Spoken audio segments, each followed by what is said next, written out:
દિવાળી પહેલા જ વિસ્તરણની પ્રબળ શક્યતાઓ સૌરાષ્ટ્રમાંથી કેટલાક એમએલએ બની શકે છે મંત્રી। મધ્ય અને ઉત્તર ગુજરાતમાંથી મળી શકે છે સ્થાન। દક્ષિણ ગુજરાતમાંથી આવી શકે છે નવા નામો। કેટલાક મંત્રીઓને પડતા મુકાય તેવી પણ શક્યતા છે। ઝોન અને જ્ઞાતિ ગણિતને અપાઈ શકે છે પ્રાધાન્ય। જિલ્લા સ્તરે પણ પ્રતિનિધિત્વ મળે તેવું આયોજન છે। યુવા અને અનુભવીઓને મળી શકે છે સ્થાન। તો બચુ ખાબડને પડતા મુકાય તેવી શક્યતા।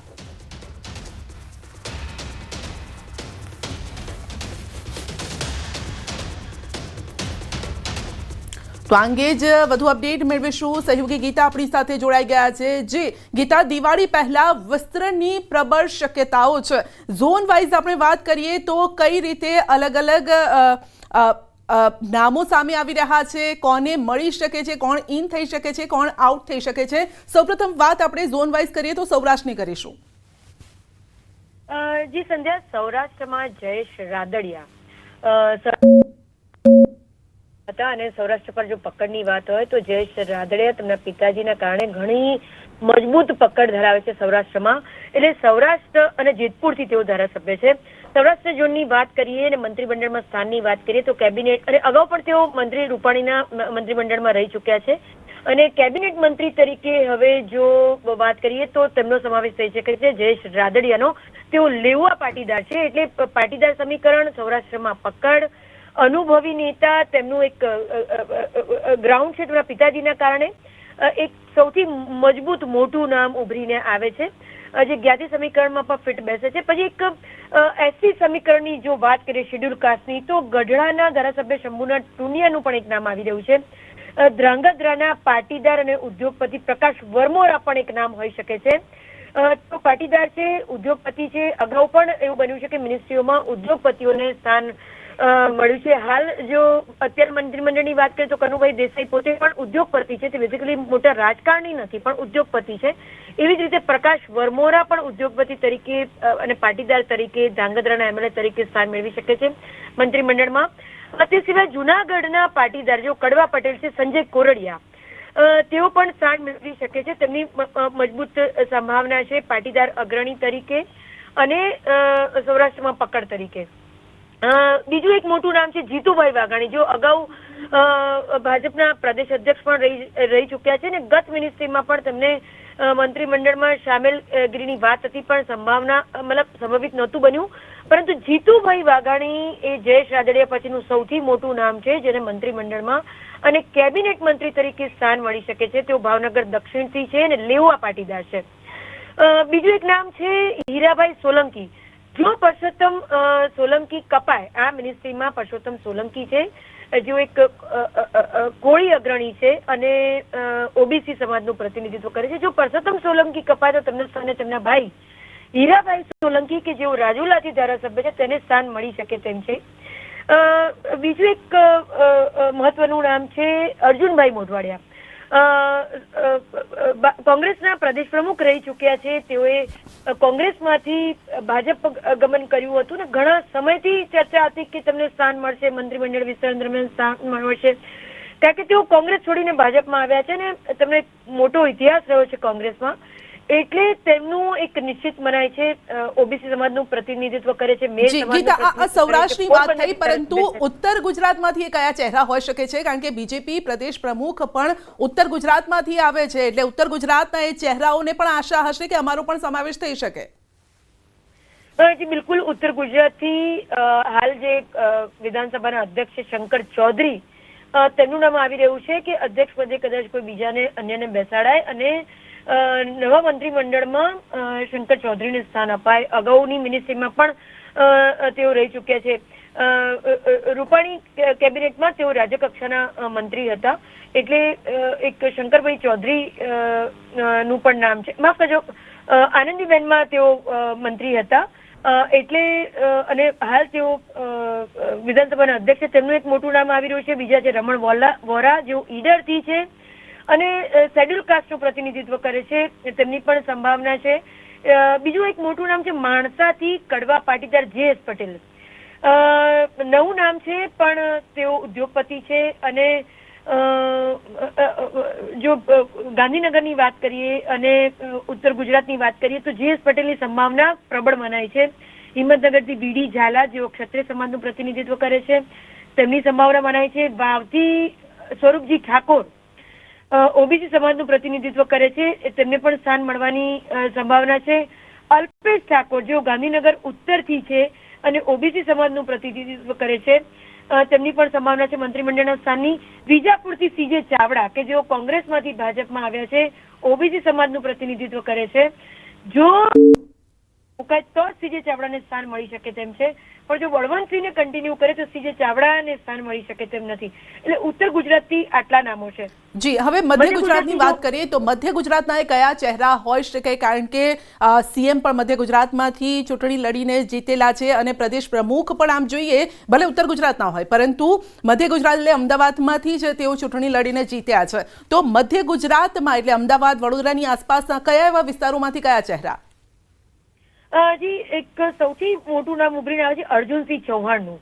તેઓ ઓબીસી ક્ષત્રિય છે, મહેમદાવાદથી છે અને અગાઉની મિનિસ્ટ્રીમાં પણ તેઓ કેબિનેટ મિનિસ્ટર રહી ચૂક્યા છે. એટલે તેમને એક અને તેની પકડ સારી છે એટલે તેમને સ્થાન મળી શકે તેમ છે. બીજું બે બ્રાહ્મણ ચહેરાઓ છે. એક તો અમિત ઠાકર જેઓ વેજલપુરથી છે, બ્રાહ્મણ એટલે જનરલ સીટ છે, અમદાવાદ વેજલપુર વિસ્તારથી છે. અને બીજું એક નામ છે અમૂલ ભટ્ટ જેઓ પીએમ નરેન્દ્ર મોદીની સીટ પર મણિનગરથી પ્રતિનિધિત્વ કરી રહ્યા છે. એટલે બ્રાહ્મણ સમાજની જો વાત આવે તો કાં તો અમિત ઠાકર ને કાં તો અમૂલ ભટ્ટ, આ બેમાંથી એકને સ્થાન મળી શકે તેવું છે મિનિસ્ટ્રીમાં.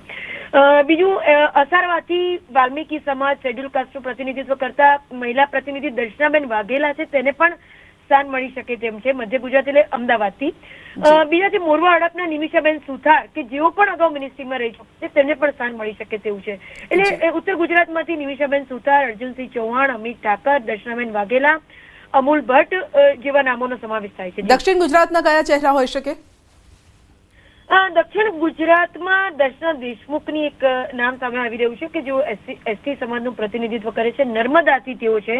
નરેશ પટેલ જેઓ ગણદેવીથી છે, એ પણ શેડ્યુલ કાસ્ટ છે, એસટી સમાજનું પ્રતિનિધિત્વ કરે છે, અગાઉ પણ મિનિસ્ટ્રીમાં રહી ચૂક્યા છે, તેમની સંભાવના છે. અને સંગીતાબેન પાટીલ જેઓ ની ત્રીજી ટર્મ છે અને તેઓ ઓબીસી સમાજનું પ્રતિનિધિત્વ કરે છે અને લિંબાયત સુરતથી તેઓ એમએલએ છે. તેમને મહિલા મંત્રી તરીકે સ્થાન મળવાની સંભાવનાઓ છે. જી ગીતા, છેલ્લો સવાલ ટૂંકમાં આપની પાસેથી પણ જાણવા ઈચ્છીશું, જો આ નવા ચહેરાઓ ઇન થાય તો જૂના ચહેરાઓ આઉટ પણ થશે. કયા એ 5-7 નામો હોઈ શકે છે જેમની શક્યતાઓ છે કે એ જશે જ જશે?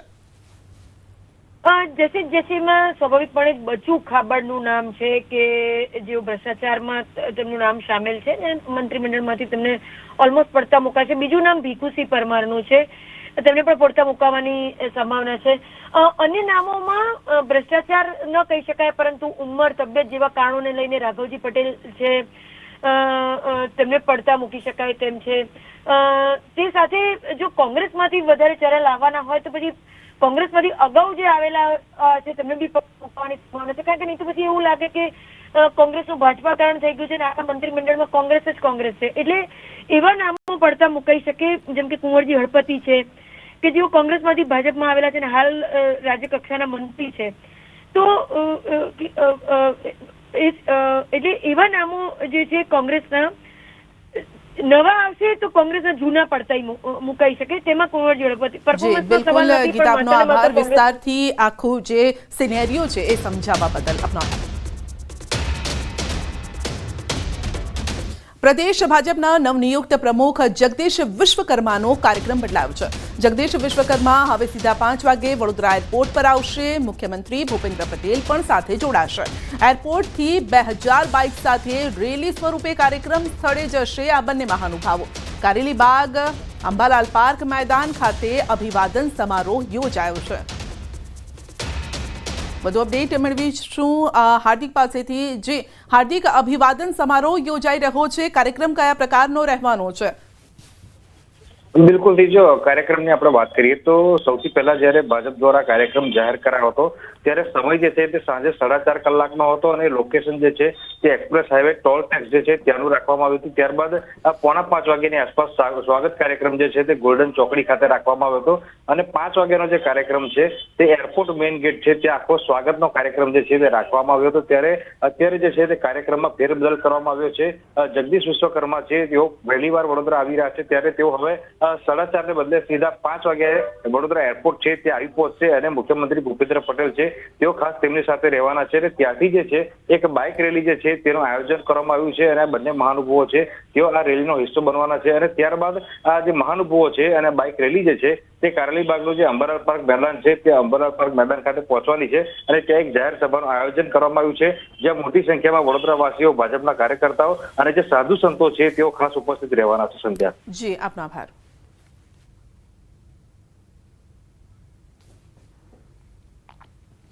અને હવે વાત કરીશું માતાજીના અવતારની પીડાની.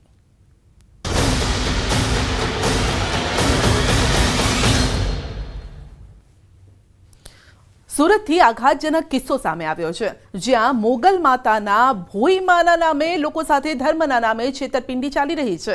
વેલંજા પાસે રહેતા બરવાડિયા પરિવારને પોતાની દીકરીને માત્ર 3 વર્ષની ઉંમરે માતાજીનો અવતાર જાહેર કરી દેવી તરીકે ધૂણતા શીખવ્યું હતું.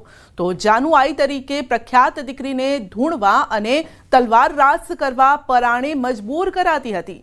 પરિવાર જાનુઆઈના નામે શ્રદ્ધાળુઓ પાસેથી ₹21,000 થી 1 લાખ સુધી પડાવતા હતા. સમગ્ર મામલે વિજ્ઞાન જાથા અને ઉત્તરાયણ પોલીસે સંયુક્ત કાર્યવાહી કરી તમામ છેતરપિંડીનો ખુલાસો કર્યો છે. અને ત્યારે જાનુઆઈ ભુઈમાએ ચોંકાવનારું નિવેદન આપ્યું. તેણે રડતા રડતા કહ્યું છે કે મારે ભણવું છે, હવે ધૂણવું નથી. વધુ પૂછપરછ કરતા જાણવા મળ્યું છે કે માતા પિતા દ્વારા દીકરીને ઢોર માર મારી ઈજાઓ પહોંચાડાતી હતી અને શ્રદ્ધાળુઓ સાથે રાત્રિના સમયે વિકૃત હરકતોના ફોટો અને વિડીયો બનાવાતા હતા. તો સમગ્ર પર્દાફાશ થતા આખરે માતા પિતા જાથા સમક્ષ પગે પડીને માફી માંગવા માંડ્યા હતા. તો હાલ આ મામલે ઉત્તરાયણ પોલીસે કાયદેસરની કાર્યવાહી કરી છે. તો ભોઈમાના નામે લોકો સાથે ઠગાઈ કરાતી હતી. દીકરીને ભણવું છે, આવા ધતિંગ નથી કરવા, પરંતુ મા બાપ આવા ધતિંગ કરવા માટે દીકરીને પ્રેરિત કરી રહ્યા છે. અને જો દીકરી આ કરવાની ના પાડે તો પછી તેની સાથે મારઝૂડ પણ કરાતી હતી. લોકો પાસેથી ધર્મના નામે અને ધતિંગના નામે પૈસા પણ પડાવતા હતા. તો જ્યારે લોકો દર્શન કરવા આવે, પગે લાગવા આવે અથવા તો કોઈ વાતચીત કરવા આવે, મુશ્કેલી હોય તેનો હલ જાણવા આવે તો લોકો પાસેથી 21,000 થી લઈને 1 લાખ રૂપિયા સુધીની માંગણી કરાતી અને લોકો ધર્મના નામે આપી પણ દેતા હતા. તો આ રીતે લોકો સાથે છેતરપિંડી કરવામાં આવતી હતી. જો કે ભાંડો ફૂટી ગયો છે અને ત્યારબાદ માતા પિતાએ માફી પણ માંગી લીધી છે, કારણ કે વિજ્ઞાન જાથા ત્યાં પહોંચી હતી અને આખા મામલાનો ખુલાસો કર્યો છે. પોલીસ સુધી આ મામલો પહોંચ્યો અને ત્યારબાદ માતા પિતાએ માફી માંગી છે કે અમારાથી ભૂલ થઈ ગઈ છે, કારણ કે દીકરી જેને ભણવું છે, ભણવાની ઉંમરમાં તેની પાસે આવા ધતિંગ કરાવવામાં આવતા હતા. માટે આ આંખ ઉઘાડતો કિસ્સો છે. જો આપની આસપાસ પણ આ રીતે ગેરકાયદેસર રીતે, ખોટી રીતે ધર્મના નામે ધતિંગ કરતું હોય કોઈ, તો આપે પણ જાગવાની જરૂર છે, કારણ કે આપની મુશ્કેલી હલ નથી થવાની, પરંતુ આપના ખિસ્સા ખાલી જરૂર થઈ જશે. ધર્મના નામે આ રીતે ધતિંગ ચાલતા હોય છે અને લોકો પાસેથી પૈસા પડાવવાનું આ એક કારસ્તાન હોય છે, બીજું કશું જ નથી હોતું. આ એક મોટું ઉદાહરણ આપની સામે છે. વધુ અપડેટ મેળવીશું સંવાદદાતા કીર્તેશ પાસેથી. જી કીર્તેશ, ધર્મના નામે ધતિંગ ચાલતું હતું પરંતુ હવે એ ખુલ્લું પડી ગયું છે. બિલકુલ, સુરતના વેલંજા વિસ્તારની આ ઘટના છે કે જ્યાં 3 વર્ષની ઉંમરથી દીકરીને માતાજી એટલે કે ભૂઈ બનાવી ધૂનાવવામાં આવતું હતું અને છેલ્લા 10 વર્ષથી શ્રદ્ધાળુ લોકો જોડે અંધશ્રદ્ધાનો વેપાર માતા પિતા દ્વારા કરવામાં આવતો હતો. જો આ દીકરી ધૂનવાનું બંધ કરે તો માતા પિતા દ્વારા તેને દબાણ કરવામાં આવતું હતું, માર મારવામાં આવતું હતું. જોકે આ સમગ્ર મામલો સામે આવ્યો હતો અને જે પ્રકારની આ ઘટના સામે આવી હતી ત્યારબાદ આ દંપતીને પોલીસે અટકાયત કરી હતી અને પોલીસ સામે આ લોકોએ માફી માંગી અને પોતાની ભીડ સ્વીકારી હતી. ખાસ કરીને વિજ્ઞાન જાથાનો 1278 કહી શકાય સફળ પર્દાફાશ થયો છે. ઉત્તરાયણ પોલીસ સ્ટેશને આ કૃત્યને લઈને માતા પિતા પાસે માફી મંગાવી હતી અને પોતાની દીકરી સાથે આવું કૃત્ય નહીં કરવા માટે તેઓ દ્વારા હાથ જોડીને માફી મંગાવીને એની કબૂલાત કરી હતી. જી, આપનો આભાર. તો 3 વર્ષની ઉંમરથી જ દીકરીને ધૂણતા શીખવ્યું હતું અને દીકરી હવે શું કહી રહી છે તે પણ સાંભળો. તારે તો ભણવું હતું ને? હા, મારે ભણવું. તારે ભણવું હતું એટલે તને ઉઠાડી મૂકી, હા. બરાબર? એટલે તારી આવી જિંદગીમાં તને નાખી દીધી. મારી હતી, કોને મારી હતી? મારો ભાઈ ને મને આંખમાંથી લોહી કાઢી નાખ્યા હતા. શેના માટે? બસ મેં આ કપડા કાઢી નાખ્યા ને એટલે, અને એમ કે 5-6 લાખ રૂપિયા તો મેં ઈ માણસ પાસેથી પડાવી લીધા, બરાબર. પછી પાછી 10 લાખની માંગણી કરી. મારા મમ્મી પપ્પાની લોકો મને કરાવે તો પછી હું શું કરીશ? આજથી જાનું ને કાંઈ પણ દોડવાનું, પધરામણી બધું જ બંધ. કોઈ જગ્યાએ કોઈ વસ્તુ નહીં. બસ હું શાંતિથી એના દિવાળી પછી એને સ્કૂલમાં બેસાડી દીધી. આજથી જાનુને માતાજી તરીકે બધું બંધ, અને એને જ્યાં ભણવું હશે જે સ્કૂલમાં એ સ્કૂલમાં બેહાડ્યું, પણ અમારી પાસે પૈસાની સગવડ હાહે થઈ. તો 3 વર્ષની ઉંમરથી જ દીકરીને ધૂણતા શીખવ્યું હતું.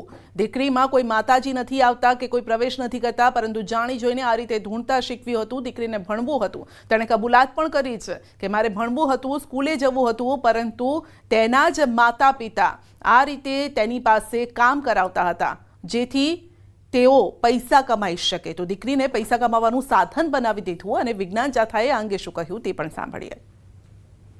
આ દીકરીને 3 વર્ષથી માતાજીના મોગલમાના કપડાં પહેરાવી અને પધરામણી કરી, અવતાર જાહેર કરી અને લોકો સાથે લૂંટ કરતા હતા.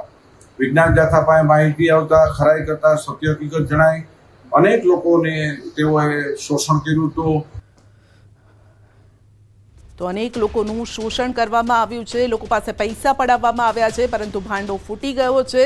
અને આપ જોઈ શકો છો કે પોતાની જ દીકરીને કઈ રીતે તેઓ આ માનુષી અત્યાચાર તેના ઉપર ગુજારતા હતા. કારણ કે દીકરી જો આ રીતે ધૂણવાની ના પાડે, માતાજીના ખોટા ઢોંગ કરવાની ના પાડે, તો તેને માર પણ મારવામાં આવતો હતો. દીકરી ખુદ કબૂલી રહી છે કે આંખમાંથી લોહી કાઢી દીધું હતું તેના માતા પિતાએ.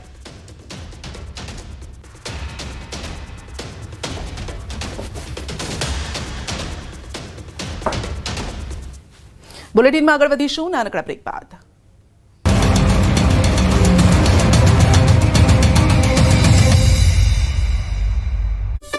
ભાજપના ફાયર બ્રાન્ડ નેતા અને ભરૂચના સાંસદ મનસુખ વસાવાએ તેની શૈલી મુજબ ફરી એકવાર જાહેર મંચ પરથી જ અધિકારીઓને ઉધડો લીધો. આદિવાસીઓના વિવિધ પ્રશ્ને અધિકારીઓને તતડાવી નાખ્યા. પ્રસંગ હતો ડેડિયાપાડામાં વિકાસ સપ્તાહનો, જ્યાં મંચ પરથી સાંસદ મનસુખ વસાવા મકાઈના ભાવ મુદ્દે વેપારીઓ અને ખેડૂતોને લૂંટતા અધિકારીઓ પર ગુસ્સે ભરાયા. વેપારીઓ પણ ચીમકી આપી કે આદિવાસીઓને લૂંટવાનું બંધ કરો. ભાઈ મામલતદાર સાહેબ, ટીડર સાહેબ, આના સાથે જે અધિકારી જોડીને કહી દો, એવા વેપારીને કાં તો કેસ કરો. ચાલો અહીંયા આદિવાસીને છેતરવા આવ્યા છે, એ તો બંધ કરી દેવું પડે ભાઈ. તો સાંસદ મનસુખ વસાવા આટલેથી જ અટક્યા ન હતા. આદિવાસીઓના વીજ જોડાણ કાપી નાખવા મુદ્દે ગુસ્સે ભરાયેલા સાંસદે મામલતદારને કહ્યું કે તમે મામલતદાર છો તો ગામના રાજા નથી. એમનો વીજ કનેક્શન કાપી નાખ્યું છે ભાઈ, આ બહુ ગંભીર બાબત છે. પછી અધિકારીઓ એમ ના કે મનસુખ એમને તતડાવે છે. જે બી હોય તો અમારો સંપર્ક કરો ભાઈ મામલતદાર સાહેબ. આ બધું નહીં ચાલે. તમે મામલતદાર થઈ કે અહીંયા તાલુકાના રાજા નથી, એટલું સમજી લેજો.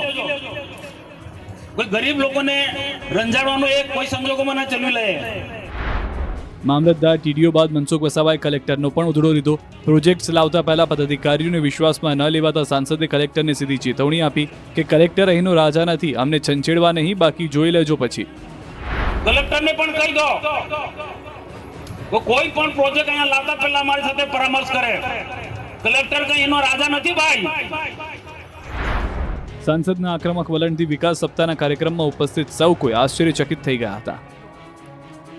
સુરતમાં ભાજપના કેટલાક નેતાઓ દબંગ બનીને દાદાગીરી પર ઉતરી આવ્યા છે. સુરતમાં ઈચ્છાપુર બસ સ્ટેન્ડ નજીક ભાજપના પૂર્વ સરપંચ યોગેશ ભગવાનદાસ પટેલે તેમના સાગરીતો સાથે મળી ગેરેજ માલિક વત્સલ પટેલ અને તેમના મિત્ર દક્ષાંગ પર જાહેરમાં બેરહેમીથી હુમલો કર્યો હતો. ઝઘડો મિત્રો વચ્ચેના ફોન પરના વિવાદનું સમાધાન કરાવવા માટે શરૂ થયો. ભાજપ નેતા યોગેશ પટેલે ફરિયાદીને મા બહેનની ગાળો આપી અને ગાડીમાં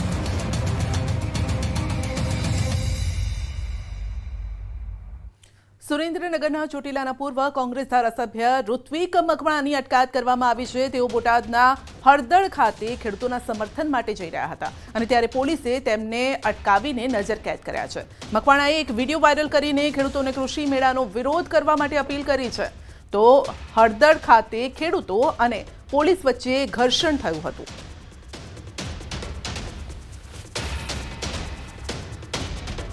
વધુ અપડેટ મેળવીશું સંવાદદાતા અક્ષય પાસેથી. જે અક્ષય, નજર કેદ કરવામાં આવ્યા છે મકવાણાને. જી, ચોક્કસથી વાત કરવામાં આવે તો જે હળદળ ખાતે જે ખેડૂતો અને પોલીસ વચ્ચે જે સમગ્ર ઘર્ષણનો મામલો થયો છે, ત્યારે આજથી સુરેન્દ્રનગર જિલ્લામાં અલગ અલગ જગ્યાએ જિલ્લા અને તાલુકા કક્ષાએ કૃષિ મેળાનું આયોજન કરવામાં આવ્યું છે. ત્યારે કોંગ્રેસના જે પૂર્વ ધારાસભ્ય છે ચોટીલાના ઋત્વિકભાઈ મકવાણા, તેમના દ્વારા આ મામલે ખેડૂતોને કૃષિ મેળાનો જે છે વિરોધ કરવા માટેનું એક આહવાન કરતો વિડીયો વાયરલ કર્યા બાદ આજે તે હળદળ ખાતે ખેડૂતોને મળવા માટે જઈ રહ્યા હતા. તે દરમિયાન ચોટીલા પોલીસ દ્વારા ચોટીલાના પૂર્વ ધારાસભ્ય ઋત્વિકભાઈ મકવાણાની અટકાયત કરી અને તેમને પોલીસ મથકે લઈ જવામાં આવ્યા છે. તેને લઈને ક્યાંક ને ક્યાંક સુરેન્દ્રનગર જિલ્લા પરના જે કોંગ્રેસના કાર્યકર્તાઓ અને આગેવાનો છે તેમાં ક્યાંક ને ક્યાંક રોષ જોવા મળી રહ્યો છે. જી, આપનો આભાર. દિવાળી નિમિત્તે એસટી નિગમે મુસાફરો માટે વિશેષ વ્યવસ્થા કરી છે. એસટી નિગમ 16 થી 19 ઓક્ટોબર દરમિયાન એક્સ્ટ્રા બસ દોડાવશે. સુરતથી 1600 જેટલી બસોનું સંચાલન કરવામાં આવશે અને અમદાવાદ, વડોદરા, રાજકોટ, જૂનાગઢ, મહેસાણા, પાલનપુર તેમજ અન્ય વિભાગો મળી મુસાફરોના ટ્રાફિકને પહોંચી વળવા અંદાજે 1000 જેટલી એક્સ્ટ્રા બસનું સંચાલન કરશે. તો દિવાળીના તહેવાર દરમિયાન નિગમ દ્વારા એક્સ્ટ્રા ટ્રીપનું પણ આયોજન કરાયું છે. ગ્રુપ બુકિંગ કરાવનારને એસટી આપના દ્વારે યોજના અંતર્ગત મુસાફરોએ જણાવેલ જગ્યાએથી તેમના વતન સુધી પહોંચાડવામાં આવશે.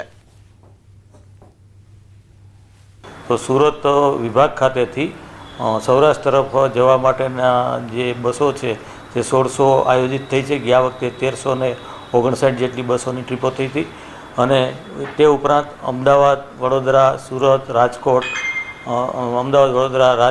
મહેસાણા, પાલનપુર વગેરે જગ્યાએથી પણ 1000 બસોનું સંચાલનનું આયોજન છે. સુરતના ઉધના રેલવે સ્ટેશન પર મુસાફરોનું ઉકેડિયારું ઉભરાયું છે. દિવાળી છઠ પૂજાને લઈને પરપ્રાંતિયો માદરે વતન જવા રવાના થયા છે. રેલવે સ્ટેશન પર પગ મૂકવાની પણ જગ્યા નથી. પોલીસ સીસીટીવી અને ડ્રોન સર્વેલન્સથી બાજ નજર રાખી રહી છે. ભીડ પર કાબુ મેળવવા માટે પોલીસ બંદોબસ્ત ગોઠવાયો છે. દરરોજ 20 થી 25,000 મુસાફરો માદરે વતન જવા માટે રવાના થઈ રહ્યા છે અને તમામ મુસાફરોને કતારબદ્ધ રીતે બેસાડી વતન રવાના કરવામાં આવી રહ્યા છે. મુસાફરોને અગવડ ન પડે તે માટે હોલ્ડિંગ કક્ષની પણ વ્યવસ્થા કરવામાં આવી છે. યાત્રીઓને મેક્સિમમ સુવિધા મળે તેના માટે આપણે ડ્રોન, વોકી-ટોકી જેવા અત્યાધુનિક સાધનો દ્વારા સર્વેલન્સ કરી રહ્યા છીએ. જે પહેલાં આવે તે પહેલાં અંદર જાય તેના માટે એક લાઇનબદ્ધ વ્યવસ્થા આપણે કરી છે કે જેથી કોઈ પેનિકની સિચ્યુએશન ના થાય. અને જો પેનિકની સિચ્યુએશન થાય છે તો ડ્રોન દ્વારા બાજ નજર રાખેલી છે આપણે, તો આપણે ઇન્સ્ટન્ટ ત્યાં પહોંચી શકીએ. ભાવનગરના આનંદનગરમાં મોડી રાત્રે હાઉસિંગ બોર્ડના 3 માળનું મકાન ધરાશાયી થઈ ગયું, જેમાં એક વ્યક્તિનું મોત થયું છે અને 2 વ્યક્તિ ઘાયલ થયા છે. અને હાલ શહેરમાં ગુજરાત હાઉસિંગ બોર્ડના 1177 મકાનો જર્જરિત અવસ્થામાં છે. મહાનગરપાલિકાએ જર્જરિત મકાનોને દૂર કરવા દર વર્ષે નોટિસ આપે છે. એસ્ટેટ વિભાગ અને ગુજરાત હાઉસિંગ બોર્ડ વચ્ચે સંકલનના અભાવે લોકોને હાલાકીનો સામનો કરવો પડી રહ્યો છે. જર્જરિત મકાનો ઉતારવાની કામગીરી ન કરાતા દુર્ઘટનામાં એક વ્યક્તિએ જીવ ગુમાવવાનો વારો આવ્યો છે. વધુ અપડેટ મેળવીશું સંવાદદાતા નીતિન પાસેથી. જી નીતિન, જર્જરિત મકાનો હવે જોખમી સાબિત થઈ રહ્યા છે. જી, ચોક્કસ વાત કરીએ તો જે આ ઘટના છે તે આનંદનગરનો જે વિસ્તાર છે ત્યાં હાઉસિંગ બોર્ડના 3 માળિયાનું એક મકાન છે જે ગત મોડી રાત્રિએ ધરાશયી હતું અને આ મકાનમાં 3 વ્યક્તિઓ ધરાશયી મકાનમાં દટાયા હતા. સ્થાનિક લોકો અને ફાયરની ટીમ દ્વારા તમામને બહાર કાઢવામાં આવ્યા હતા, પરંતુ એક વ્યક્તિ છે તેમનું ડેથ થયું હતું, જ્યારે અન્ય એક મહિલા અને પુરુષ છે તેને સારવાર અર્થે હોસ્પિટલમાં ખસેડવામાં આવ્યા હતા.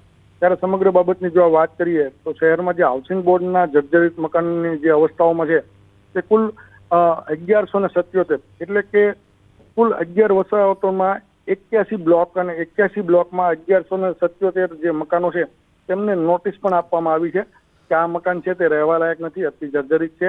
આ અંગે મહાનગરપાલિકાએ પણ અગાઉ નોટિસ આપી હતી, પરંતુ સવાલ એ થાય છે કે આમાં હાઉસિંગ બોર્ડ અને મહાનગરપાલિકા જે બંને છે તે એકબીજાને કો આપી રહ્યું હોય, તલક ચલાણું ઓલાગરે ભાણું એવી રીતની કો આપી રહ્યું હોય અને પોતાની જવાબદારીમાંથી પોતે છટકી રહ્યા છે. ત્યારે એક નિર્દોષ વ્યક્તિએ છે પોતાને જીવ ગુમાવવાનો વારો આવ્યો છે. ત્યારે તે જોવું રહ્યું કે ક્યારે આ જે 1000 થી વધુ મકાનો જર્જરિત છે તેને ખાલી કરાવવામાં આવશે ને તે મકાનો જે જર્જરિત છે તેનો જે હિમલો છે તે ઉતારી લેવામાં આવશે. જી જી, આપનો આભાર. જામનગરના સાંસદ પૂનમબેન માડમે ન્યૂયોર્ક સ્થિત સંયુક્ત રાષ્ટ્રના મુખ્યાલય ખાતે ભારતના ડેલિગેટ તરીકે પ્રતિનિધિત્વ કર્યું. સંયુક્ત રાષ્ટ્ર મુખ્યાલય ખાતે મહિલા વિકાસ મુદ્દે આંતરરાષ્ટ્રીય કોન્ફરન્સ ચાલી રહી છે અને ત્યારે યુએન થર્ડ કમિટીના મહિલાઓના વિકાસ પર ચાલી રહેલી આંતરરાષ્ટ્રીય ચર્ચામાં તેમણે ભારત તરફથી સ્પષ્ટ રીતે જણાવ્યું છે કે પ્રધાનમંત્રી નરેન્દ્ર મોદીના નેતૃત્વમાં ભારત સરકાર મહિલાઓના સશક્તિકરણ માટે પ્રતિબદ્ધ છે.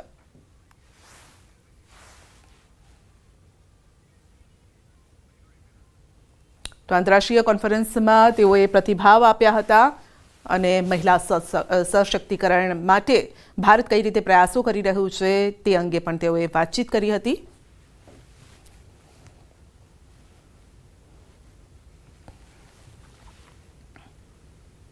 તો સાંસદ પૂનમબેન માડમે યુએનમાં કર્યું છે પ્રતિનિધિત્વ અને ભારતમાં મહિલા સશક્તિકરણ મુદ્દે તેઓએ પ્રતિભાવો રજૂ કર્યા. વાવથરાદમાં 14 વર્ષની સગીરા પર દુષ્કર્મ આચરનાર નરાધમ ઝડપાયો છે. મિત્રની મદદથી શાળાએ જતી સગીરાને હોટેલમાં લઈ જઈને દુષ્કર્મ આચર્યો હતો. મોબાઈલ ઉપર વાત નહીં કરે તો તારા મમ્મી પપ્પાને મારી નાખીશ એવી ધમકી આપતો હતો. વિદ્યાર્થીનીએ સમગ્ર હકીકત પરિવારને કહેતા પરિવારે પોલીસ મથકે ફરિયાદ નોંધાવી. થરાદ પોલીસે વિધર્મી યુવક દિલાવર ખાનની ધરપકડ કરી છે અને યુવકને મદદ કરનાર તેનો મિત્ર હજુ પોલીસ પકડથી દૂર છે. થરાદ પોલીસે પોક્સો હેઠળ ફરિયાદ નોંધી વધુ તપાસ હાથ ધરી છે. ગાંધીનગરમાં અજાણ્યા વ્યક્તિની હત્યા. ઇન્દ્રોડા પાસે લોહી લુહાણ હાલતમાં મળ્યો છે મૃતદેહ. ધોકાથી હુમલો કરાયો હોવાની આશંકા છે. પોલીસે ઘટના સ્થળે પહોંચીને તપાસ પણ હાથ ધરી છે. જૂનાગઢના ગોરક્ષનાથ મંદિરમાં તોડફોડનો મામલો. ભૂતનાથ મંદિરના મહંત મહેશગીરી બાપુનું નિવેદન છે. આરોપીઓને દત્ત ચોકમાં ઊભા રાખીને જોડા મારો. આવા લોકોના મોઢા કાળા કરવા જોઈએ. સનાતન ધર્મને કલંકિત કરી રહ્યા છે. જેણે કલંકિત કર્યા છે એ કોઈ પણ હોય એને દત્ત ચોકમાં ઊભા રાખો. બધા જ સાધુ સમાજ અને પ્રજા ભેગી થાય. બધા એમને જોડા મારો. જેટલી કડક કાર્યવાહી કરી શકીએ એ પણ ઓછી છે. બુલેટિનમાં અત્યારે બસ આટલું જ. રજા આપશો. નમસ્કાર.